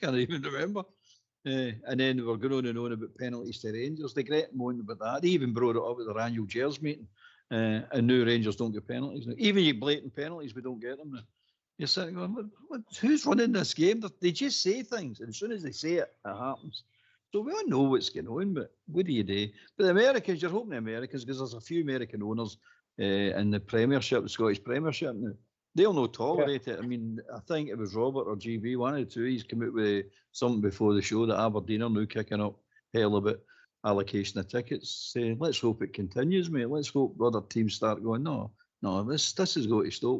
One team can't get treated different for every other team in the league. It's just not right, mate. And that's what's happening. Yeah, I understand. Yep. Okay, Robert, that's the thing, isn't it? We need the other clubs in the league to start standing up for some of these crazy decisions. St Mirren looked as though they were going down a route where they were actually going full hog, and then they've kind of again went all quiet.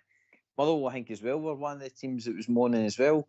Hibs, I think, in the last couple of seasons have murmured things as well. But they all need to be in about it at the same time. They can't just all be going individually, because then it lands on our door. Remember that time we challenged it? I think it was during Gerrard's time. We were right on them about it.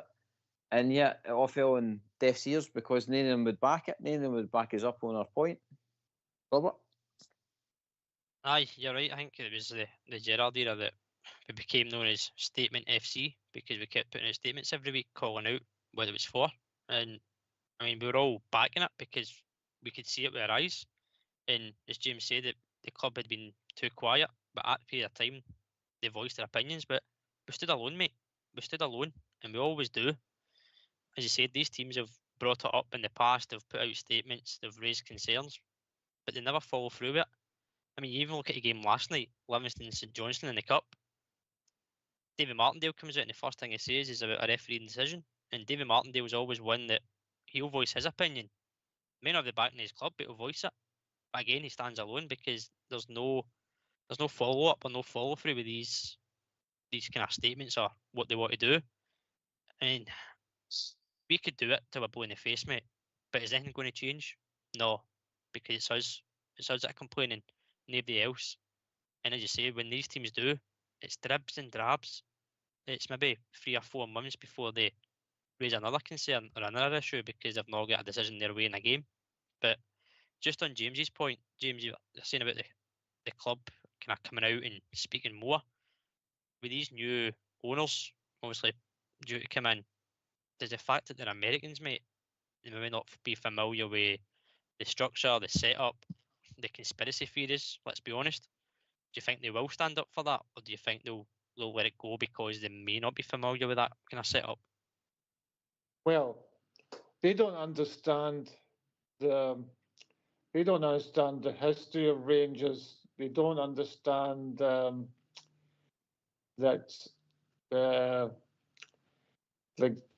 the other team is a Catholic team supported by mainly Catholics. I'm not, and the other team. Our team is mainly Protestants.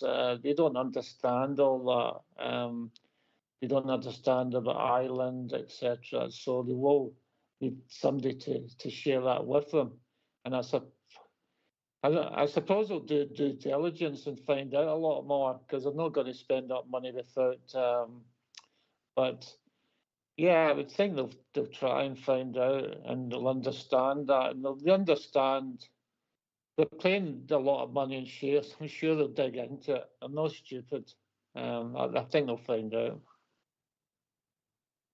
Hopefully they'll listen to you tonight, James, and they'll get in contact with you to be their liaison officer. Well, it's like everything else. It's a different culture in America, where I'm in a British kind of Facebook group, and a lot of them find themselves lonely in America because they get on well with people here, but they don't feel the same as what they had, the same environment, don't have the same environment as they went to the pub back in Sheffield or Glasgow. It's a different culture, so they all think differently. So, yeah. And so you have to be integrated here, and you have to join in. And I play with my two boys, call it soccer. I'm starting again. And only play for 20 minutes, but I'm not that fit. 20 minutes each half. A wee pre-season for you, James, you'll be fine, mate. Well, I'm getting slower. As I said, used to run marathons, but time waits for no man with some of the players. We've talked about that, but yeah, I used to eat marathons. Yeah, you're not doing that activity anymore. The one for, not that I can come, but the activity you had in the halls. Remember the halls? I met Mark Haitley and Derek Aye, the charity foundation. Aye, Yeah. It's in the background, James. You know what it's like. You don't want to keep doing it too much, and then you keep going to the well a wee bit. So I'm sure like Fox and the boys in the background will be. I was just thinking in the next event. There usually is one at least once a year, so we'll see how it goes, mate. See how it goes. It's no, I know it can come. It's expensive to come actually now. So. Well, aye, that's especially with everything that's going on in the world, mate. That's the thing. Everything's gone up in price, bud. Yeah, this is it. Anyway, I'll go. It's just a few points of speaking out, buying players. Don't pay too much for them. Give them shorter contracts, and give them bonuses if they win the league, and bonuses if they do well. And say, well, if you do well, we'll give you another couple of grand in your wages, or $5,000. I think they give them too much money nowadays. But anyway, okay, it's nice to talk to you. I'll take off and let somebody else come in. Cheers, mate. Well, James. Thank you. Thank you. Bye now. Bye. Cheers, James. Cheers, Bye. James. Thanks, mate. Bye. Aye, all better. Just shows you somebody's in there amongst the Americans day in day out, and that's. I mean, me and Robert are already there, standing with the 49er shirts on and everything. It just shows you that you can't jump the gun too soon. Unless these guys just might be coming in to, like you say, shore up shop and look for the next buyer. Well, you never know, mate. They'll better make money. I mean, how much we're going for, we don't really know. Speculations are saying, price now is saying they're talking about £100 million for Rangers at the moment. I don't know if that's true. I don't know if it's anywhere close to what they're going to be paying. We know nothing about the deal. We just know it's the 49ers. That's basically what we know. We know nothing else. They can't say anything anyway. You know what I mean? There's rules and regulations to be followed here. No, I mean, I don't want to say too much, and I don't want to just stick out stupid statements and then because they'll be held to account. Like press are up here. They say anything at all. 5 months' time, it's coming back to haunt them. If what they're saying is no came to pass, so you better just say nothing. Just starve them with information, exactly what they're doing at the moment, and let's see what happens. How long it's going to take, I don't know, mate. I don't know. I think in the fans' mind, they wish it would be here tomorrow, Robert. But it's the only hope I can take for it, Robert, is that the investors are obviously invested in Leeds, and I've not really seen Leeds like burnt to the ground or anything like that. I mean, they've seemed to build a good squad. I think they're lying second in the championship now, pushing for promotion. So, I mean, in that grand scheme of scale, that with the league that they play in, they've clearly done their remit for Leeds. They're pushing for promotions. You know what I mean? So, if they can take that with them, then like I says, there's nothing to say that we in our league, and like I says, with a couple of quality players, what they can do with qualifying for, like, say, i.e. Champions League, you know, the rest of it. No, and that's what I was saying earlier on, mate. Like when we talk about potential managers, like what we can offer as a club, it's very rare you'll find a league like ours where it is a two-horse race for a title, and the prospect of European football every season, with in some element, again, whether it's Champions League or Europa League.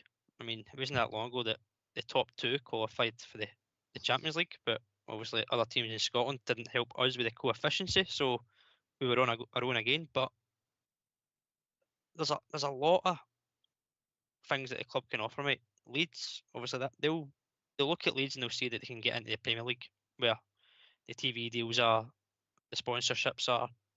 But we are a unique club that we can offer things that Leeds can't. I mean, although they'll be in the Premier League, do you see Leeds in Europe anytime soon? I don't. We can every single season. No. So you're going to be able to, as you said earlier, be global, be in the platform, put your name out there, put the badge out there, the sponsorship, whatever it may be. There's growth there for the club, mate, 100%. It's just about, as we keep saying, as long as it's for the interest of the club, but most importantly, we want to see the club in a better position, but we certainly want to see them be successful. See, with Leeds United, it's different for them. It's different altogether. It's a completely different animal. Leeds United, all they're wanting is promoted out the Championship into the Premiership. Once they get into the Premiership, they'll get access to at least £100 million, which transpires into $100 million. And then they've got the parachute. If anything goes tits up, they've got the parachute payments as well. So once they get there and they're hovering, they were at the top of the league, but Sheffield United are winning tonight. So if they win, they go second behind Sheffield United. So if they get into the Premier League, they know they'll get access over probably close to £500 million over the next 5-6 years. They know that. So it's a safe investment for them. All they need to do is getting a playoff. The playoffs the safety net, but all they need to do is get into the Premiership, and they're close to doing it. There's only 9 games left in there in that Championship.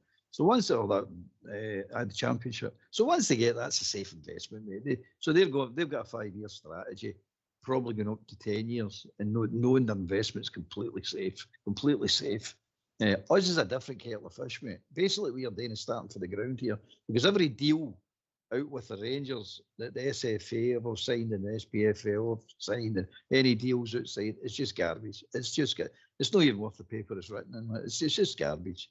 So they're sitting from that point of view, and you've got stubborn clubs who will not agree to anything. They'll just sit and we quite happy with the status quo. Why they're happy with the status quo is beyond me, mate. So they'll look at us and say, we're paying £100 million for Rangers. If that is what they're paying, you've got to sit and say to yourself, right, how long is it going to take them to get that back? At the present situation, if everything stays the same, you're probably talking about 20 years, 25 years, mate. Because there's no money in Scotland. It's just a waste of time, complete and utter waste of time.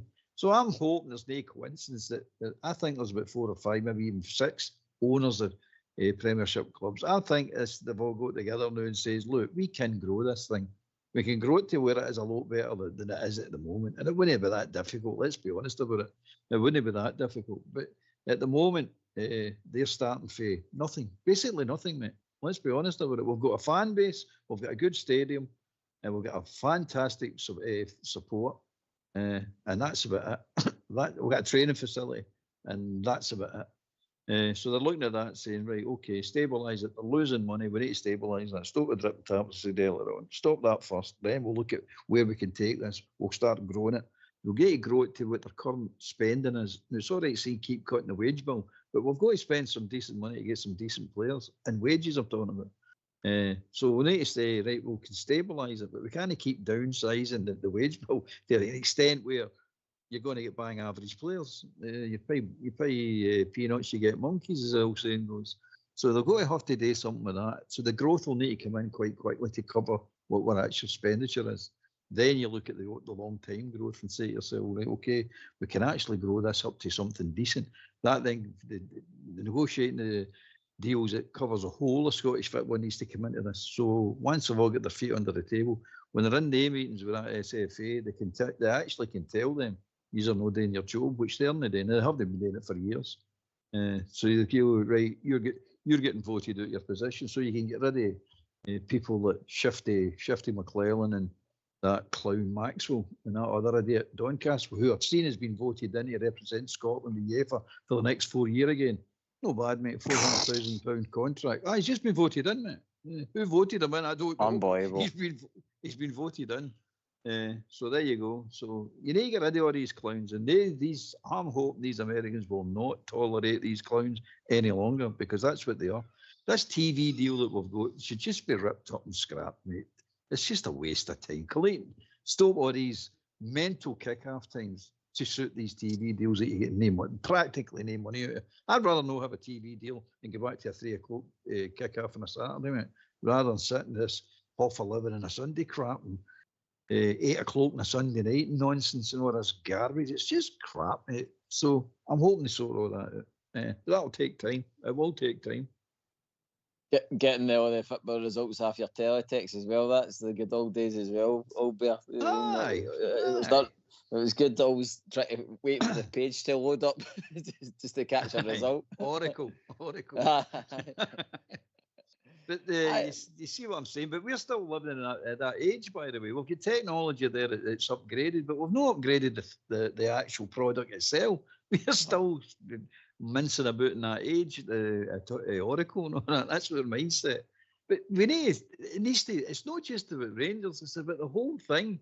It needs to get upgraded. The whole thing vastly got upgraded because it's nonsense. It's absolute nonsense. But it wasn't for Rangers doing well in Europe. Let's be honest about it. This Scotland would be just a complete and utter backwater, a real backwater in football. I think we're way below the Irish, the Welsh, and all that as well. We're way below their leagues and all that, mate. And I'm not digging Irish and the Welsh leagues out, or the Belgian league or whatever the other leagues. We're way down now, mate. Way down. We're a joke. We're an absolute joke of a nation, a joke of a football nation. It's beyond contempt now. But there you go. That's where we sit. So we'll get these people coming in. You're hoping they're going to open everybody's eyes and go, no. But they need allies, and that's how I'm thinking the other American owners. They'll definitely see the benefits of new deals and better deals. That's obvious. A blind man can see that. But let's hope that it works out, because Fat Lywell's had his way too long in Scottish football, and look at the state of Scottish football because of that fat clown.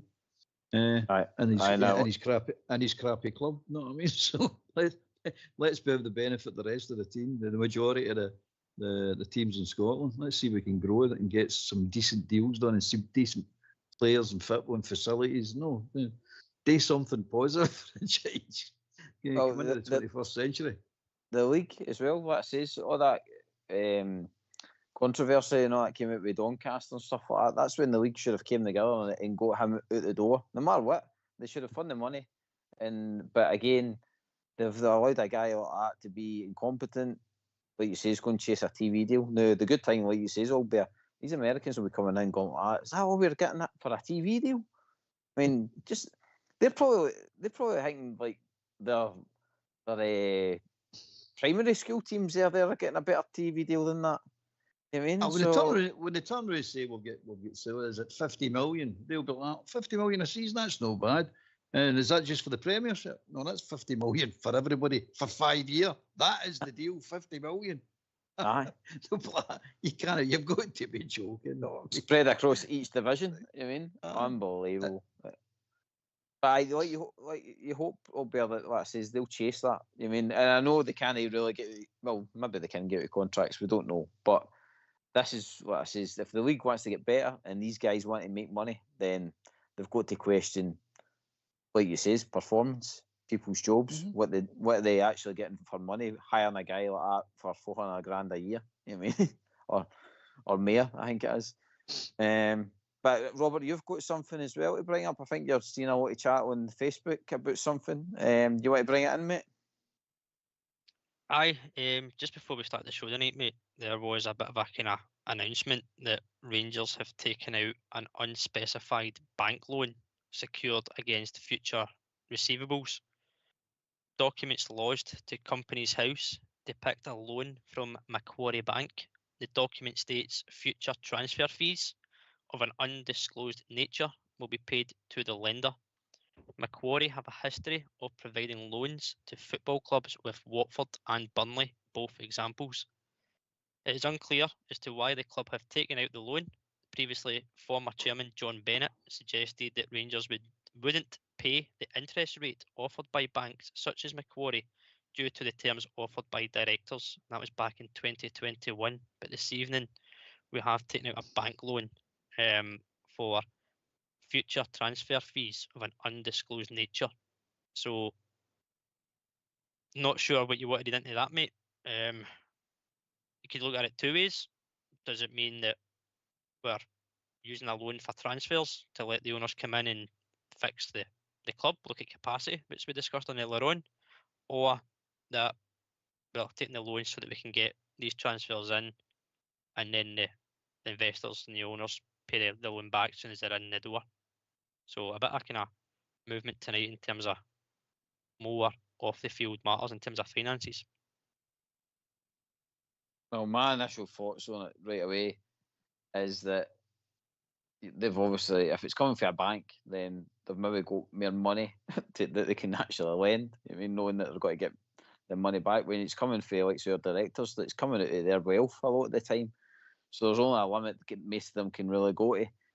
In that sense, as long as, like I say, the 49ers, when they come in, that they're happy with that kind of setup, they're probably looking at it that might be peanuts that they're paying back on interest or whatever, and it's not coming out of their coffers. But aye, Albert, your thoughts on that, mate? That's a bit of a strange one, that especially when there's a deal in the ownership coming up, you'd think they've got their own money to invest in. I don't know, mate. I have not a clue. Not a clue. How much is it? What we're paying? What's the? Don't get me wrong. The security is just normal banking procedure. You got to have something to secure your loan against. I mean, so the future transfers or whatever it is one thing. I don't know, mate. I haven't a clue. Don't know. What is it? Did anybody know how much the loan is for? Undisclosed, mate. Undisclosed amount. That's all you get with Rangers. It's just everything's undisclosed, and we're just basically mushrooms, kept in the dark and shot upon. Rumour has it it's 60 million. That's the war chest waiting for the new manager. By the way, see if they're forward-thinking, see if they're like looking forward and going like that, right? Well, we need the loan in because we want to have the transfer kitty sitting waiting for the new guy. And because it's going to take us a year to get the finances up to pay this back, then fair dues, because at least they're planning ahead and they're wanting a better team on the park. That's the hope, what I think's behind that loan. But again, if it's these guys are coming in and they're just, like I says, they're taking away the debt and to gather more debt, then we're defeating the purpose. We're just got to be going round in circles again. Oh, there's old school blue trying to explain it to you there. It's I don't know, mate. I'm the financial expert. I don't know. There is a reason, whatever that reason is, but we'll know the haters will come up with some fabulous conspiracy or what's happening, or when they'll get rid of something. I don't know. It's so they've got a loan. How much the loan's for and what it's for? Not a clue. Not a clue. Hi, Robert. I can only see it as being a thing that they're preempting for the new season ahead, and they're obviously clearly wanting money available for the new management team that come in. So, or maybe they need to get the wheel turning quicker. If a sporting director coming in, maybe they're needing, let's say, something to come in and and get the ball rolling with transfers even before a manager comes in. Because it's, like I says, May's got to be here before we know it. And then, like I says, you're needing a manager to come in and settle a squad right away. We're needing a kind of Gerrard moment where he comes in and he has a decent enough first season. And as you touched on, Albert, I'll come back to you, Albert, with this point, but I'll go to Robert first.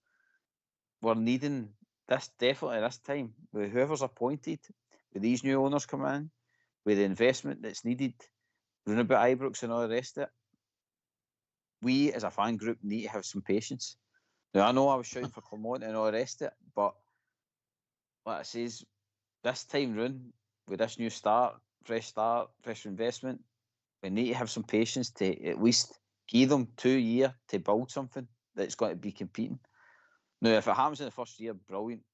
But like I says, there's no way that we can go down a path unless a manager has an absolute total disaster that he loses every single game week in, week out. But like I says, the bare minimum is we beat the rest of the league. But I don't know, Robert. Like, I just see what it says. We've got to be on the ball and ready for the season. We can't be doing what we've done with Clermont and playing Ajax at a community hall. We've got to have a proper pre-season like we had with Gerrard's first time when he came in. You're right, mate. We kind of need to hit the ground running from the get-go with these new owners, new investors, management that come in. I think the latest kind of update in terms of the takeover being complete is June at the earliest. So that's only a few weeks after the end of the season. You wouldn't be back till the July for probably pre-season and European qualifiers. So it isn't a long time taking a turn around. So if they can get the ball rolling now, obviously there's a period now of due diligence and kind of all the reports, dot the I's, cross the T's, etc. in terms of that. But I fully believe, mate, that everything is getting done in the background during this process. I mean, Albert said it before about managers. You'll have a short list of managers that you want. If it doesn't go well, you've always got a contingency plan for plan B, plan C, etc. As much as we demand success right away, you're right about the patience thing. It will take some time to get everything that we want as a club, as a fan base, ticking over again. Obviously, I mean, you could go next season, win the league, but don't win 2 cups right away. That's success because you've won the league. You've stopped them going on a bit of a run. You've got the bragging rights again, which we all want. We all want to win the league. Or you could go and win 2 cups and not the league. But again, is that success because you've won 2 cups next season and none this season? Technically, yes. But we want more, and we always will. But you're going to see a slow, steady build-up, mate. As I said earlier, we can't just go all guns blazing right at the start, because if it does crash, it crashes massively. So time will tell, mate, but we don't have a lot of it when you put it into context of season finishes in May, takeover in June, back in pre-season July. It's going to be fast-paced, but you're right, we do need to have a bit of patience about it. And a bit of realism as well. Just because there's investment doesn't mean we're going to see marquee signings and everything else that you can dream of. I mean, we can dream, we can get excited, but be realistic about this approach as well. We need to get it right, and it is a fresh start for all involved. Well, you didn't have any patience with Clermont, so why are they going to have patience this time? There's not going to be any patience. I had patience. I was with you, mate. Aye. I know you were one of the more sensible ones, mate. That GB, he didn't have any sense. He just hated him from the get-go. But no, there'll not be patience. I don't see any patience at all, mate. The Rangers support have been tolerant and patient for a lot of years, mate. This is not just recent. This is a lot of years. Now, they'll come in and they'll do what they have to do, and they'll stabilise the finances. That's fine. But seeing the football side, they need more patience, mate. We're halfway through a rebuild. That's a fact. You're halfway through it. So we need to complete this rebuild without trying to try and get a new rebuild. A rebuild. So we need to get some players in and get this squad functioning properly. And we're not that far away. I know people are going on about this, that, and the next thing. We're not that far away. As we proved with Fenerbahce, we're not that far away. We're capable of getting these results. We're capable of doing what we're going to do. So I'm happy with that side of it, because we're going to get better and better and better, no doubt about it. But patience, no, no chance. They're going to build the club, mate. And like it's not just the team they're building; it's building the club, and eventually they're going to play their part in building the league. So it's going to be a slow process for that side of it, but no for on the part. No, that time's gone, mate. That's well gone. We need to get this, and we need to get it right, and we need to get the right players in this time. And there's no going to be 12 and 13. I mean, Vermont had to let 20 players, over 20 players go. That's what he had to deal with. 20 odd players gone. B team producing nothing. No transfer kitty. A bit of transfer kitty in the summer, but not enough to do the rebuild or get pushed on a bit further than it should have been. And then no transfer kitty in the winter one. So he had nothing to work with. This time, you're all hoping that, well, okay, we're halfway along now. We don't need as many players as we did last year, but we're still going to need about 6 quality players. There's no doubt about that. I would say 8 for the defence, but there you go. That was just me hoping. But at least this time you're going to have some money to work with. It's going to be generated by the transfer fees. I mean, I've seen Cifuentes, they're talking about trying to get the club, that Greek club, are trying to get his price reduced so they can buy him. And I heard, I think it was a rabble saying, should we be asking for one? This is a different regime altogether, mate. This is a case of we're actually going to ask for the right amount of money this time. We're no giving players away anywhere. It's done. It's finished. That Dowell and all them will probably go. Lawrence will go out of contract. Fine, but the ones that are on loan, if people want to buy these players, they need to ante up now. Davis, Dowell, Cifuentes, and a few others that are away in loan. It's time to pay out. And this, if they come in, they're not going to allow these players. They're not going to say to Coppin, just get as much as you can for them. No, that bother, but just definitely get them sold. At the right price, mate. At the right price. You might not get top dollar, but get as much as you possibly can. And that's the transfer budget. It's going to play a big part in the transfer budget. You also have your transfer budget that you have without selling players. You've got that as well. So it'll be some money to spend. There's no doubt about it. But as far as I'm concerned, patience, no. Patience is gone now, mate. Next season we need to start winning things. Robert, I'm going to add to the conspiracy theory. Birmingham love to get players off our squad that we don't want anymore, and they've got an American owner, so maybe it's the old Pals Act. The Americans work together already. and come the summer, Davis has got to get sold for 20 million. If you offer 20 million for Davis, shake your hand, see you later, I'll drive him down the road.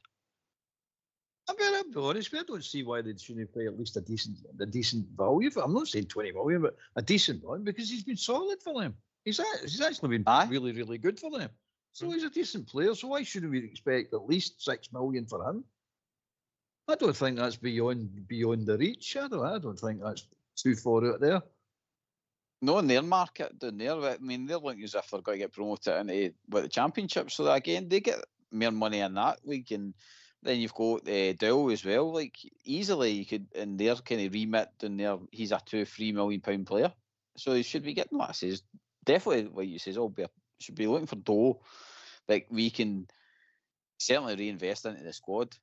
But my concern, Albert, is that we need to be on the ball with the transfers, because like you says, we are losing a few players again come this summer, and they're big hitters. Like you're talking like say Tav, Lawrence, Dowell. I do. I mean, they were on decent wages and stuff like that. And then you've got the loans. I forgot about Cifuentes and all the rest of it. Cifuentes would have probably come out for America and got a decent uplift in his wages and all. I mean, so we're burning money for a guy that's not even any use to our squad.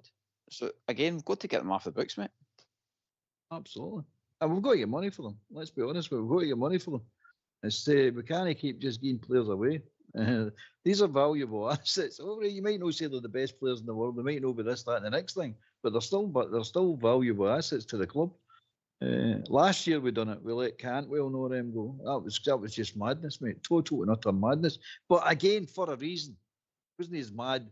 It's mad because we didn't get money from him, but it's no mad when you're saying we want the wage bill down. So for a purpose that we worked, we got the wage bill down dramatically. So that's what they were doing. But we didn't know in the back what was going to be coming happening in the background. The club was getting sold in the background. We didn't know anything about that. It makes sense now. And it makes sense that you waited all the time to get Patrick Stewart in position. You know what I mean? Who's worked with the Americans down at Manchester United. So it all starts to tie in. It might be 2 and 2 is making 5, but it seems logical, doesn't it, that these things are all fitting in together now. No, it's just a question of now, from your point of view, from my point of view, it's a question of now getting the right players on the park now for next year. Do you think, but they'll never tell us, and I'll take it to Robert as well, but the Patrick Stewart appointment, do you think that's possibly been the new owners on that one? I can't see it.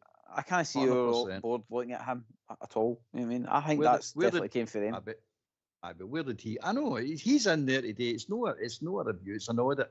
He's in there to audit that and say, right, hold on, who do I need to get in here? So he done these wee mini review, and then he's saying, right, bring the auditors in to actually get it done. It was they come in on the guys of being reviewed to just help them with the review. They're auditing the club, guys. Let's not kid ourselves on. They're auditing the club. It's on the background of selling the club. He get brought in on that basis as well because he came out of thin air. Right, we're looking for a CEO. Nobody's ever even thought of him or even mentioned him. Bang! All of a sudden, he's a CEO. You're gonna, where did he come from? Oh, he's ex-Manchester United. We're going, oh, that's no bad.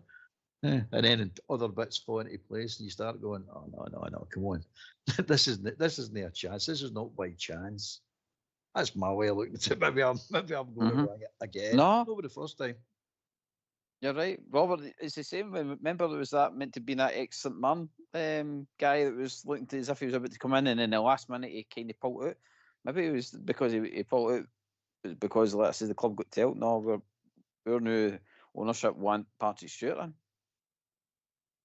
Strong possibility, mate. And as Albert says, when you start looking at things and you put them together, it makes a bit of sense. I mean, the ones that are doing the so-called review is a client called Sportsology, who is the main client of the 49ers franchise, who has links with Ineos and United owners, into Miami, American Football Club. So it does all click together, mate. So it's a very strong possibility when you actually look at it closely. And as I said in the last show I was on, we did have a banner that said "Make Rangers Great Again." Somebody from America said that. Put it all together, mate. Aye, and by the way, I'm wondering if old Ali had a wee kind of inkling of what was going on. I mean, remember he was kicking about that with that hat and stuff like that. That was a thing that came out of the blue as well. So, aye, let's say I think Albert, the cogs have been turning well before now, and like I says, I think we're just at that point, Albert, because of everything that's coming up. And they've been, by the way, turning up to the Fenerbahce game, Albert, as well, isn't it? Why would you do it? You mean? They were invited to the Manchester United game. Was that? Yeah. They were invited to that as well. See, since we don't know all this, by the way. We're in the dark. We know nothing about this. You know what I mean? So then we hear it all. You start going, oh, no, that makes sense now. That makes sense now. All right, I can understand where that came from. This came from. The next thing came from. So we're now sitting in a position waiting for the deal to be done now. And we're saying it's June. Then you hear it's imminent. And you're going, I would rather, if it's going to happen, I'd rather it happen sooner rather than later, mate, to be honest with you. Yeah, so.